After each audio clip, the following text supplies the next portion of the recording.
Okay, we're going to get started. So please be respectful. Please give me your attention.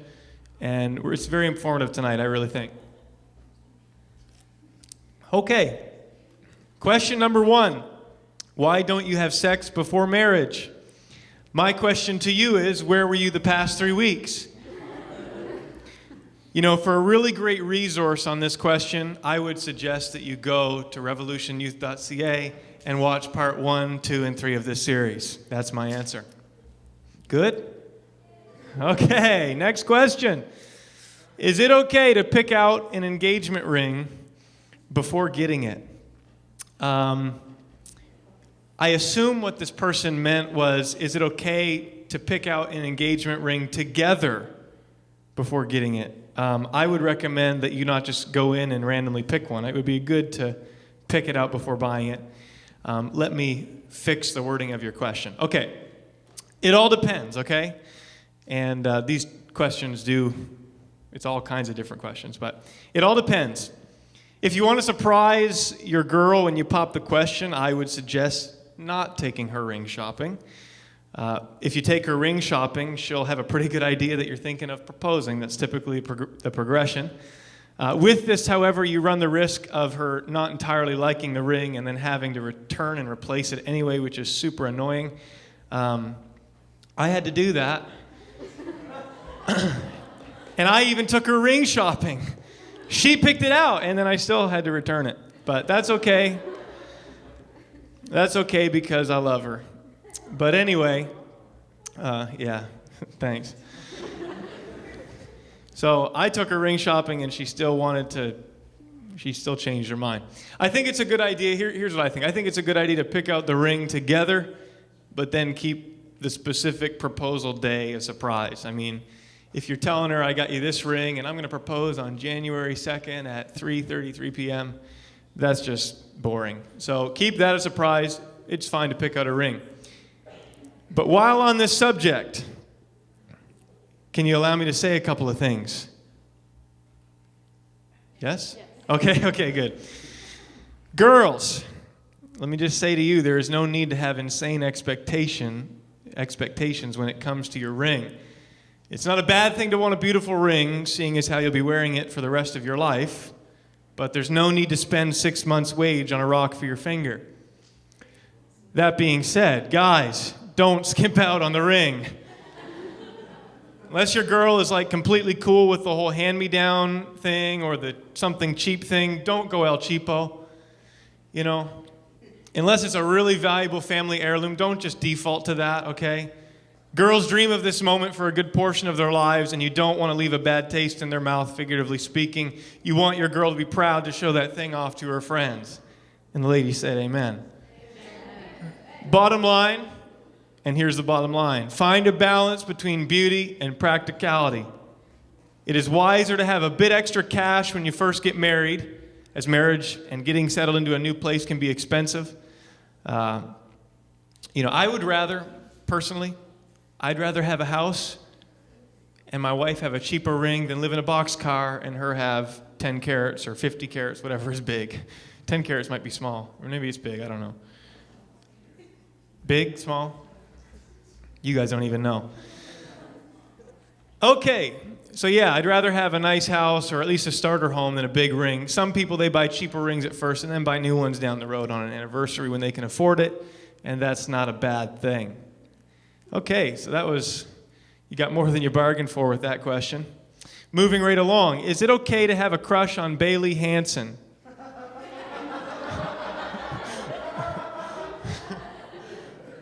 I don't know who it is, but if she or he is a Christian, go for it.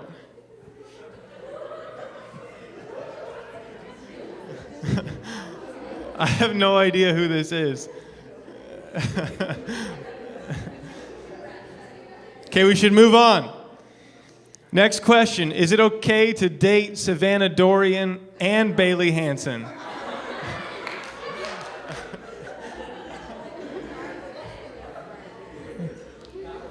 I mean, if they're Christians, sure, but I wouldn't suggest doing it at the same time. That's called cheating. Date one and then the next one later. Next question. Is it okay to date Justin Bigger, Justin Lehman, Kent O'Donnell, and Isaiah Biding? Again, they're great guys, but not all at the same time, please. Okay.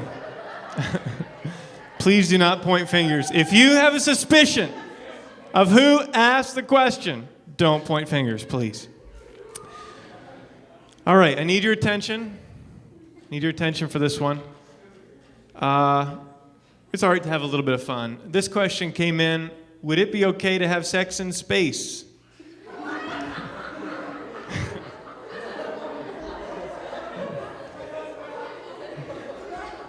If you're married, sure. Why not? All right. I've totally lost the audience. It's time to have a drink. Cheers. All right. Seriously, though. A real question. Thank the Lord. Okay, here's the question. You said, meaning me, in part 2, that we need to be emotionally connected, but also said in the tips of that lesson not to become emotionally attached. What are things couples should and shouldn't do, or should and shouldn't talk about to find the right balance of knowing, but not being dependent on one another? Now, to clarify, first of all, I did not say not to become emotionally attached. I said not to become emotionally intimate too early. Too much emotional intimacy, it leads to emotional attachment, which creates messy breakups and a multitude of other problems. This is just the way God created it. Intimacy always leads to attachment. And the problem with being intimate, like emotionally, we're not even talking physical intimacy, but the problem with emotional intimacy too early is that you so get attached and invested to this person, and if you break up with them, well, all your dirt goes with them. You understand what I'm saying? So you have if you have a bunch of boyfriends, girlfriends, whatever, let's say you had 8, 10 in your teen years, and every single one of them knows everything about you, there's a lot of dirt around the city about you, and then you got to move. That's really awkward. So I didn't say don't become attached. I said don't become too intimate too early because it leads to attachment, and that can make a mess. Basically, my point was to keep it as innocent as possible as long as you possibly can. I would avoid talking about things like these. I would avoid telling your boyfriend or girlfriend all of your past mistakes too early. Again, it's important to open up about these things if you're getting serious, if you're thinking about getting engaged or getting married. Again, don't on your honeymoon tell them, hey, I used to be a prostitute or something like this. Bad idea. Tell them your mistakes and your failures, but not on the first date. Bad idea. I would not talk about your family problems. There's no need to talk about, all your issues in your family, all the skeletons in the closet. Not wise. I would not talk about your sexual addictions if they've existed in the past or if they're in your present. I wouldn't talk about that prematurely. It's opening up that door for intimacy. And I definitely wouldn't talk about your sexual desires that you have for them. That's a really bad idea. Okay? Save it for the honeymoon. There's no need to open up too early. See, the problem with being too emotionally intimate with a boyfriend or girlfriend, again, now they know all your dirt. If you come to a point where you realize they aren't right for you and you want to break up, you'll probably find it difficult because all of your secrets and problems go out the door with them. And chances are they're going to tell your dirt to other people and their next few significant others, which is not a pleasant thought to think that every girlfriend or boyfriend that they have in the future, they'll probably know about everything that you've done. That's just not a pleasant thought. In fact, it can become so strong, this intimate bond and attachment, that you may even end up staying with them just because you're so emotionally involved and don't want your secrets to get around, even if you don't think they're the right one. You can become that emotionally involved that it makes it clouds your vision and your understanding when it comes to breakup. So again, it's just important and wise not to be emotionally involved too early. The better thing to do is keep it innocent until you know that they're the one you want to marry. There's nothing to lose by taking your time in revealing your deep secrets to somebody. There's nothing to lose. only things to gain. And even if you wait till you're engaged, some engagements end up breaking up and breaking off. It happens. So you can never know for certain. So it's unwise on like date 1 or 2 to tell everybody or your date all your secrets. So the question, just to wrap it up, things that you should and shouldn't do, I would say for sure, you shouldn't push physical boundaries. Physical intimacy is treacherous because your partner can never unexperience something that they experienced with you. What they did with you, they will remember for the rest of their life. And again, it's going to go to their next significant other. They're going to know about it, and lots of people know. It's just, don't go there. It's not wise, for many reasons, that being one. I would also say don't act like a married couple. You ever seen these people, they're dating, and like they're even worse than a married couple? You can't get them apart. It's like you can't talk to one of them because the other one's like looking over their shoulder. You know what I'm talking about? Don't be like that. Don't be that couple. Some people, it's like they're married minus the sex. It's just stupid. Don't be like that. I would say do go out in public for your dates. That's just a good idea. And things that you should and shouldn't talk about, I would say talk about whatever you want. Just be careful of the above-mentioned things, opening up too quick. Okay, next question. Informative so far? Great. Okay, good. Next question. What are some ideas that you've used for things to do on a date? Great question. That's a great question. Let's give it up for that question. It's a great question. Well, unfortunately, we live in Fredericton. It's a beautiful city, but going on the walking trail can get old very quick. And you can only do it for like 7 months of the year anyway because of our winters, so unless you're into snowshoeing.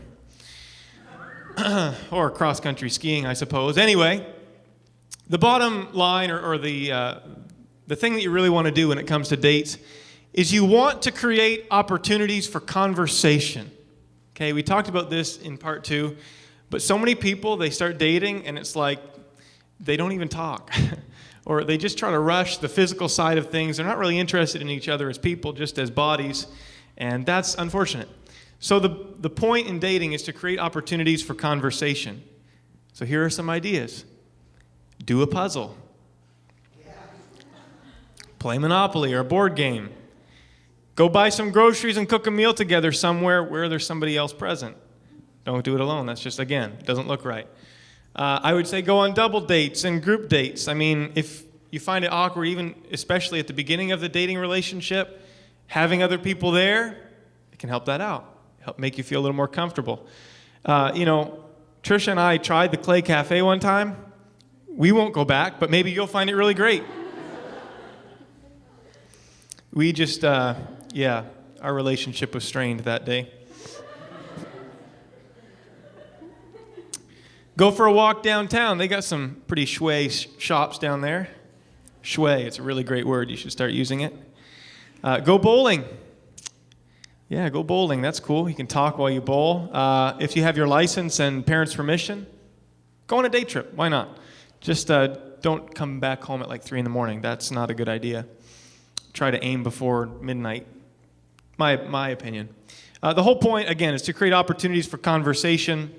And that's why I didn't watch a movie on my list. I mean, this, in my opinion, we watched movies when we were dating, but a movie inhibits conversation. It actually promotes that you shouldn't talk, which really, when you're dating and trying to get to know one another, it just kind of defeats the purpose in my mind. It's not to say you can't watch one once in a while, but every date probably isn't the best idea. Get out, do something, talk to each other. It's a great thing, okay? Does that answer the question? Too bad if it didn't. We're moving on. Okay, next question. Are thoughts of sex considered fornication? Are thoughts of sex considered fornication? To answer this, let me read you a verse first, Proverbs 23, verse 7.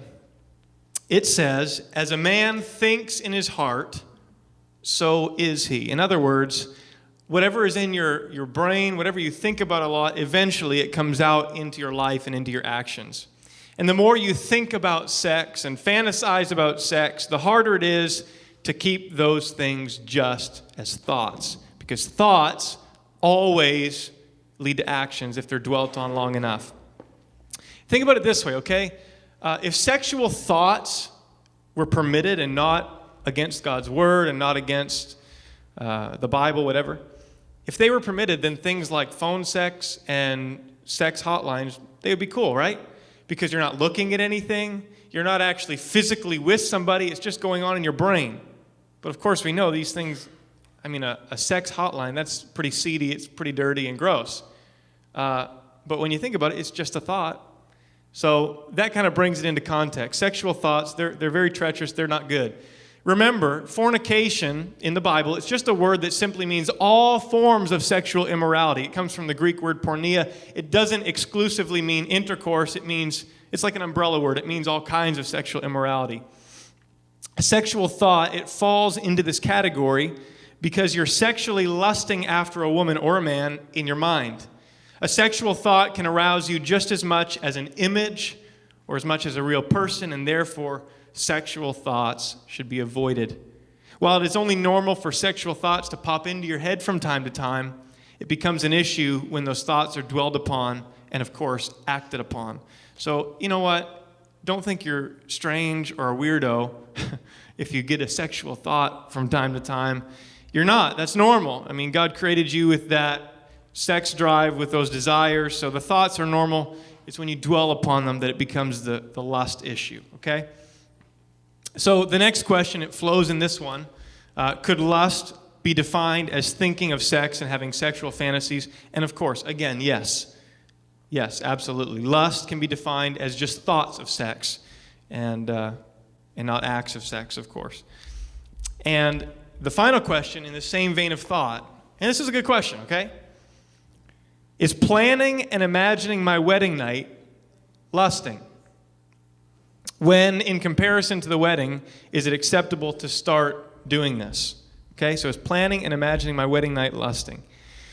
Well, I don't know who asked this, but if you're 13 years old, I would say this is a bad idea. Just saying. Maybe you want to get married, but there's no need to go out and buy your silk undershorts just yet, okay? You're in grade 7, calm down. I'm just teasing. Let me say this in all seriousness.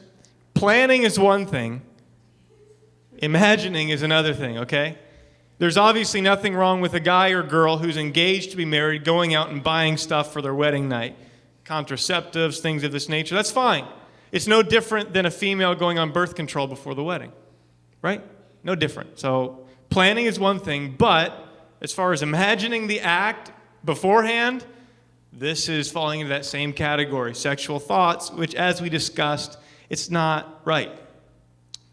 And I don't think engaged people understand this, but please remember, in reality, your fiance is just a glorified boyfriend or girlfriend. Just because you're engaged, you're not a spouse yet. You're not married. And until you say, I do, you don't belong to one another, and you don't have the right to, of course, act out those desires and even think about them. You're not each other's yet. Make sense? People forget that. You're just still boyfriend and girlfriend. Hopefully a little bit more committed, but technically boyfriend, girlfriend. Next question. Wait, I think I had something else there. Here it is. Okay. In reality, there's not much need to go and buy stuff for the wedding night until a week or two out from the wedding. You don't need to have this stuff on hand for months and months or as soon as you get engaged. It's just not wise. Having that stuff on hand can lead to tempting situations. Common sense, right? Common sense. Now, next question. Is everyone really uncomfortable right now? You doing all right out there? All right. It's going to get worse. I'm just kidding. Okay. Sex is obviously more than just intercourse. Can I just also remind you guys, you guys asked me these, I didn't make these up, just a reminder. Okay, sex is obviously more than just intercourse and includes things like oral sex, petting, things of this nature. So, is there a point when making out becomes sex without genital contact? I would say to this question, there is definitely a point while making out that you cross over the line into something sexual. And if you're honest and you've experienced making out, you would tell me the same thing. There's definitely that point, when you've crossed the line. And the underlying question here is, where do we draw the line of physical intimacy during dating? Some people, they're on this extreme and they don't have any boundaries. Some people are on this extreme and they're like, don't even look at me.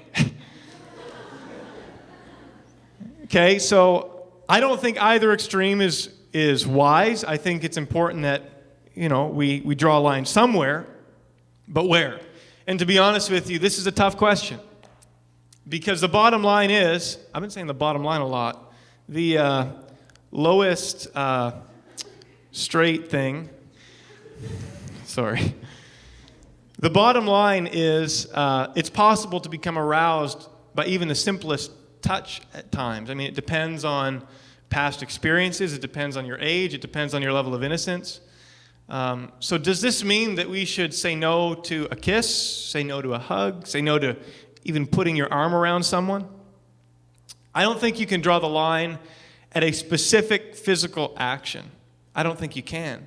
Because again, everyone is slightly different in my opinion.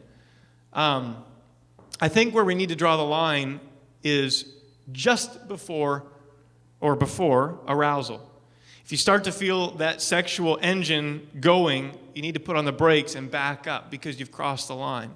If you're starting to be aroused. Girls, please realize that just because something isn't arousing you, it doesn't mean that your guy isn't becoming aroused. Girls take a lot longer to become aroused sexually.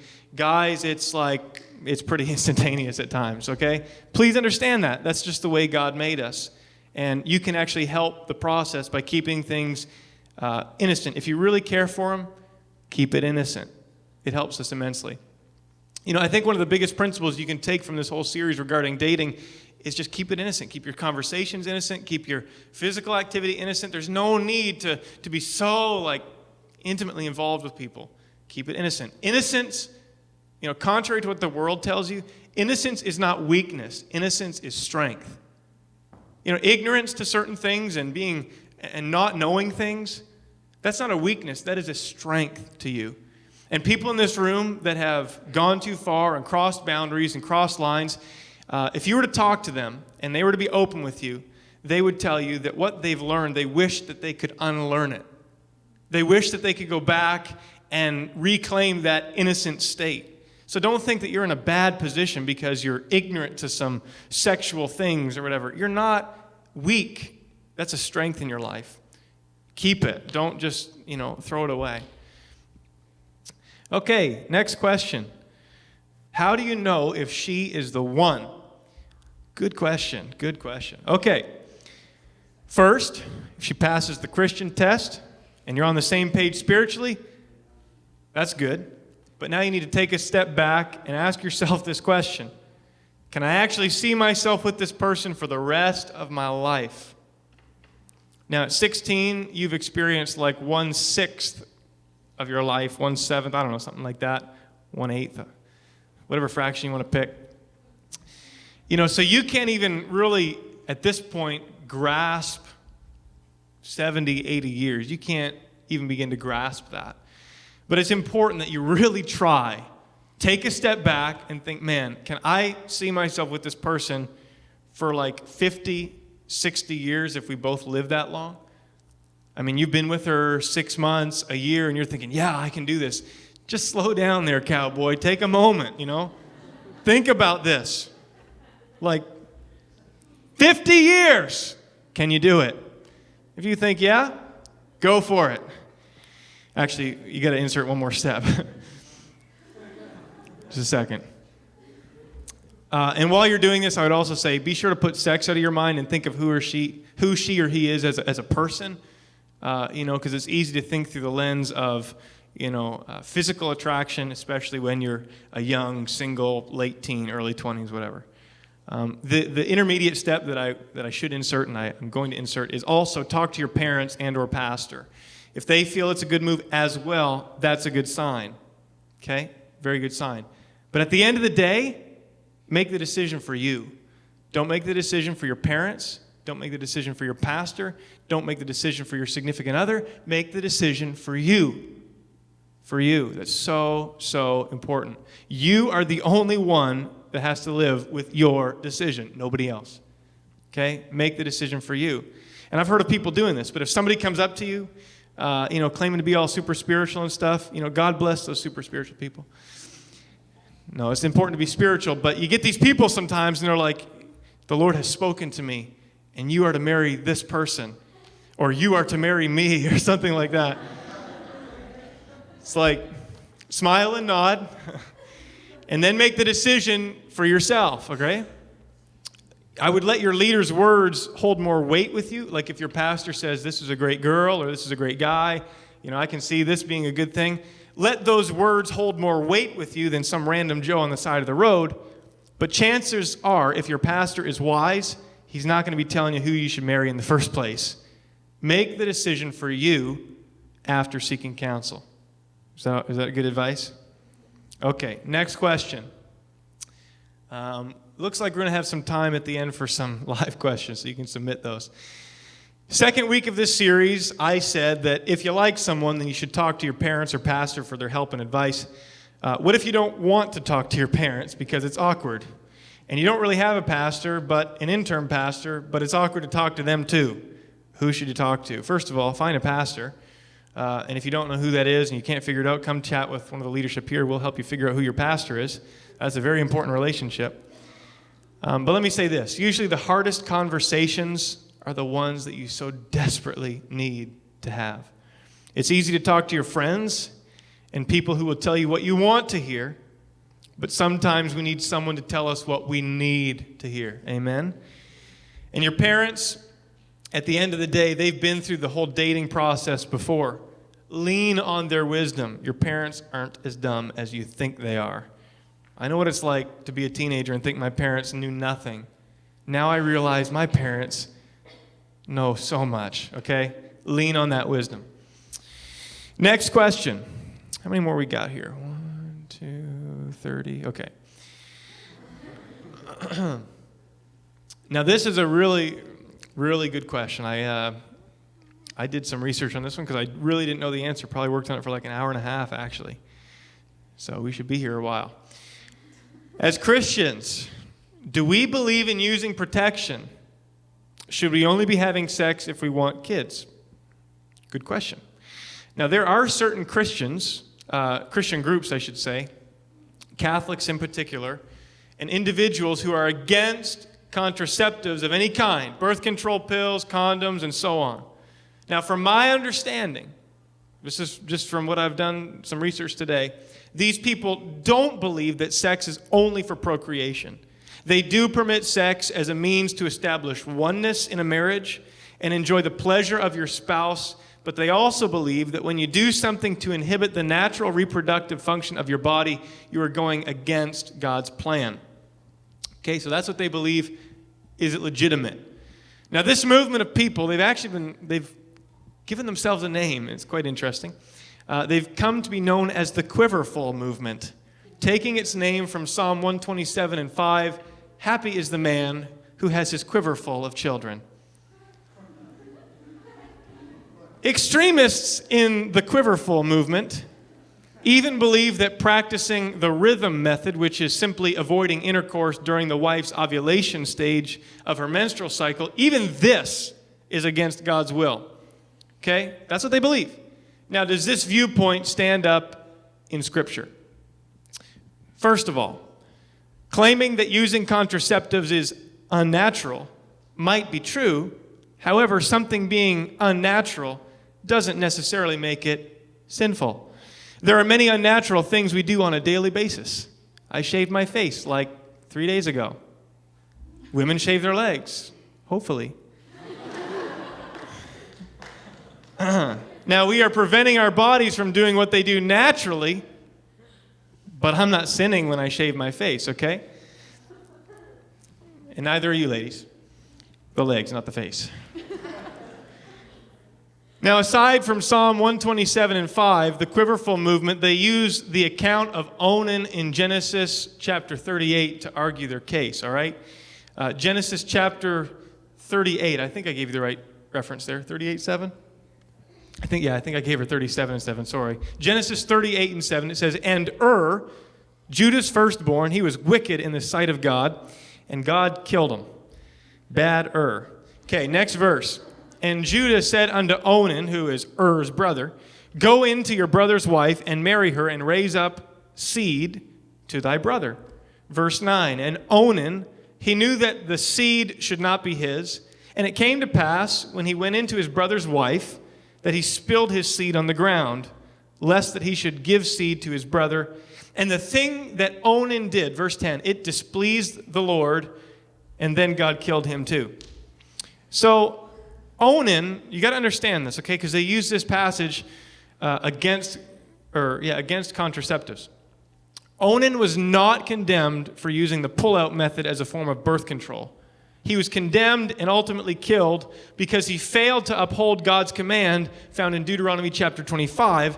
Verse 5, it says this, if brethren dwell together, and one of them dies and has no children, then the wife of the dead shall not marry without unto some stranger, but her husband's brother shall go in unto her and take her to him to wife, and perform the duty of a husband's brother unto her. And it shall be that the firstborn which she bears shall succeed in the name of his brother which is dead, the dead brother, that his name be put not out of Israel. Verse 7, and if the man doesn't want to take his brother's wife, then let his brother's wife go up to the gate unto the elders and say, my husband's brother, he refuses to raise up unto his brother a name in Israel. He will not perform the duty of my husband's brother. And then the elders of his city shall call him. They'll bring this guy like Onan, for example, call him and speak to him. And if he still stands to his view and opinion and say, I will not take to her, verse 9, then shall the widow, the dead brother's wife, come unto him in the presence of these elders, take off one of his shoes from his foot, spit in his face, and shall answer and say, so shall it be done unto that man that will not build up his brother's house. Okay, here's the point. If Onan didn't want to be a father, if he didn't want to father a child with his sister-in-law, then he should not have slept with her. There was proper protocol in place. He should have given her his shoe, let her spit in his face. She would have said a few words, and it would have all been done, okay? If he didn't want the kid, that should have happened. He shouldn't have slept with her.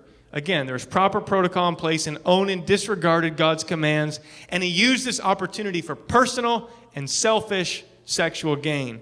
And that's why God killed him. It had nothing to do with birth control or the pull-out method. Now, using this argument against contraceptives, it's an absolute gross misinterpretation of the Scripture, okay? The Quiverful movement, they also argue that using contraceptives, it demonstrates a lack of trust in God. But this argument is just weak. It's so weak. We don't prove trust in God by not using contraceptives. We show we trust in God by obeying the commands that are actually in His Word. If we applied this logic to every area in our lives, we wouldn't purchase insurance. We would never have surgery. In fact, we wouldn't even get a job and go to work because, I'm trusting God. Okay, so that argument is weak. It doesn't stand. This issue of, whether or not to use contraceptives, it falls into the category of liberty of conscience. It's something that Scripture does not directly address. Having children is a blessing, but not mandated. Therefore, to avoid having them, it's not sinful. All this being said, one more thing. All forms of contraception are not created equal. Since life begins at the point of conception, all types of abortion, including the morning after pill, they are scripturally prohibited as they are the act of taking a life. So to answer the question, contraceptives are permitted amongst Christians, married ones. That's important. Okay. Basically, I have 10 or 11 questions left, but really it's only about 2 questions because, and this is kind of where we're going to conclude, but I got about 20% of the questions were about masturbation. So we're going to address this issue because obviously it's something that it weighs heavy on your minds, maybe something that is a struggle for some of you. So let's address it and let's talk straight about it. Okay, very good. Is masturbating wrong? If so, why? That was one question. Second question, is masturbation a sin? More of the same. Now, I'll start by saying this. The Bible is silent, 100% silent on the issue of masturbation. Some people have tried to use the story of Onan, the one that we just read, to teach against it, but this biblical account has nothing to do with masturbation. He spilled his seed on the ground. I mean, that is totally not the same thing. Apples and oranges. On biblical grounds, I cannot call masturbation a sin. I can't do it. I'd be lying, and that wouldn't be good, okay? I don't want to lie. However, I can call pornography a sin, and I can call lust a sin biblically. And more often than not, masturbation, porn, and or sexual fantasy go hand in hand. In fact, like 99.99 repeating to infinity % of the time. So this kind of leads into the next question. Is masturbation a sin as long as you're not lusting over someone else while doing it? Well, technically, I suppose it's not a sin if you're not lusting. But again, in my opinion, that's impossible. You know, I suppose you could be thinking about tractors or something, but you have other issues if that's the case. So, here's the fact of the matter, okay? Sexual fantasy and thoughts always, let me say always, sexual fantasy and sexual thoughts always accompany masturbation. Perhaps you're able to turn off the sexual thoughts for like the minute or two while you're actually masturbating, but where has your brain been leading up to that moment? That's a question you need to ask yourself. What media have you been ingesting? Have you been checking out that scantily clad girl at your school all day? You know, if you spend your days lusting and feeding that sexual appetite, and then you're able to masturbate while thinking of nothing, you're only fooling yourself if you think lust is not involved. You've been lusting all day. Lust brought you to that point of sexual tension, and the fact that you brought yourself to the point where you needed to relieve it or release it, you know, whose fault is that? Yours. Just in case you were wondering. Also, for men in particular, the more you masturbate and bring yourself to ejaculation, the faster your body produces more seminal fluid. Now, if you're masturbating to relieve your sexual tension, you will only find yourself wanting a release more and more often as your body produces more and more semen. Masturbation, it negates the original goal of relief from sexual stress, as it only increases sexual stress over time, the more you do it. Because the more your body produces that seminal fluid, the more your body wants to discharge it and get rid of it. And so, really, masturbation, it negates that original purpose. Fundamentally, I think in this area, we need a paradigm shift. See, our world, what do they tell you about sex? They tell you that it is a biological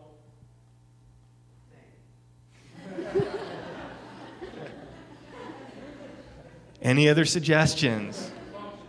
Function. Need, right? They tell you it's an absolute need, and it's not. You've been fed that lie probably for most of your teen years, but sex is not a biological need. It's not the same as eating and drinking or breathing air. You don't need sex to survive. You will not die, nor will your reproductive system become useless if you don't use it. You know, that whole use it or lose it thing, we need to lose that. That's garbage. It's not true. If sex, okay, think about it this way, okay? If sex is actually a need, then God has put you in an impossible situation during your single years. It's impossible to serve God during your single years if sex is a need. But it's not a need.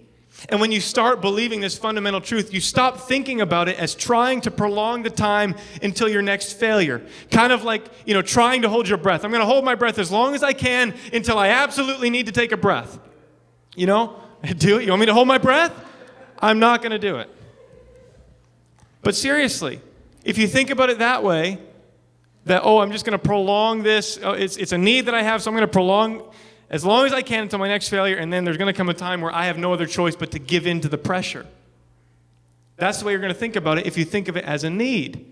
But if you start buying into the fundamental truth that sex is not a need, but rather just something that your body is capable of doing, something that's wonderful, that promotes oneness in a marriage, that's when you can start getting victory. You don't need that release. You don't. You don't need it. At the end of the day, here's the bottom line. You already know that masturbation is wrong because your conscience tells you that it's wrong.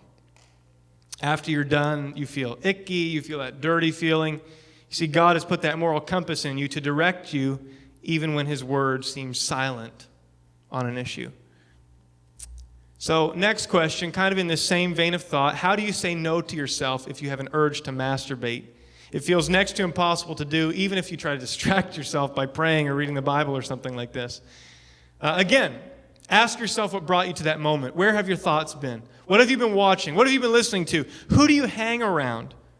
I realize that it can be very difficult to manage your hormones as a single young adult, and I'm not trying to minimize the struggle, but change some of your other activity that you can change if you feel it is contributing to your struggle.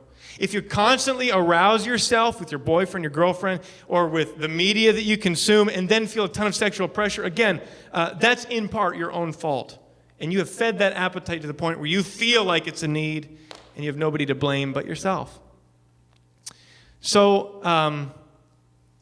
I guess a couple more questions. Somebody asked, does God erase your name in the book of life if you mess up and masturbate? As with any sin, if you repent of it, God will forgive you. Again, sex is not in some higher echelon of sin. Sin is sin. Sin is sin. And if you repent, you give it to God, he'll forgive you. 3 more questions on masturbation. These all pertain to females. Because it's not just a male problem. It's a female problem too. But the question was asked, do girls imprint on masturbation? How does masturbation affect the female after marriage? Does masturbation cause chemical imbalances in girls and guys? Now, I'm a guy, so I don't fully understand how the female brain works completely. But as I mentioned a couple weeks ago, females, they release chemicals in their brain like oxytocin, just like men do when they experience an orgasm. And this chemical release, it can become just as addictive for women as men. Now, I can't speak with certainty on whether women imprint for masturbation, but I would imagine it'd be very similar to a male. So yes, I would say females do imprint on it in those initial experiences. I would say yes, it does impact the female after marriage, whether you masturbated before you were married or after. And it does create that chemical imbalance, kind of like the rewiring of the brain, much in the same way I would imagine for females as with guys. So, 2 more questions. 1, okay, I like a girl in my class at school. We talk a lot and are friends, but I like her more than a friend. She doesn't go to church. What do I do? Honestly, I would say invite her to church. If she doesn't come, steer clear. I mean, it's just that. I know it's not the answer you want to hear, but that's just the answer. She doesn't have the same morals as you. So, guys tend to be a little bit weaker, sexually. It's harder for guys to hold that line. You need a strong woman. You don't want somebody from the world. Last question, and I'm going to make some enemies on this one. I'm ready. I can take you. Just kidding. What is a good age to date?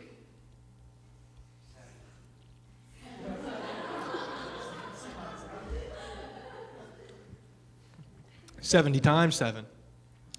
Just kidding.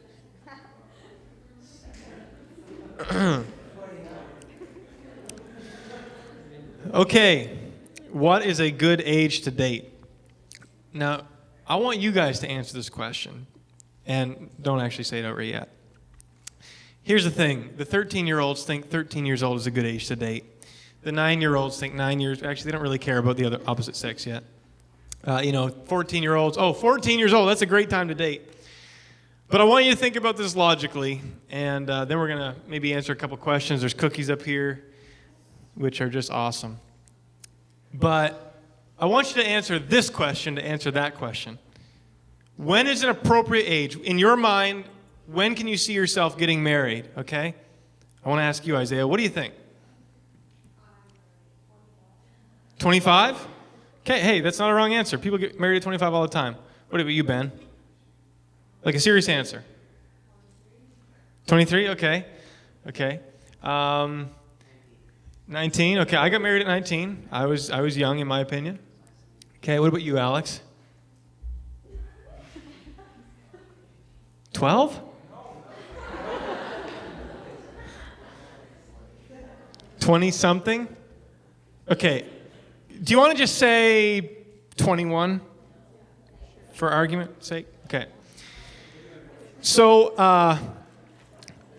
everyone in here, you're getting married at 21. Okay? Just pretend. Give me your, some of you are past 21. You're like, I'm going to go back in time. Give me your attention for 1 second, okay?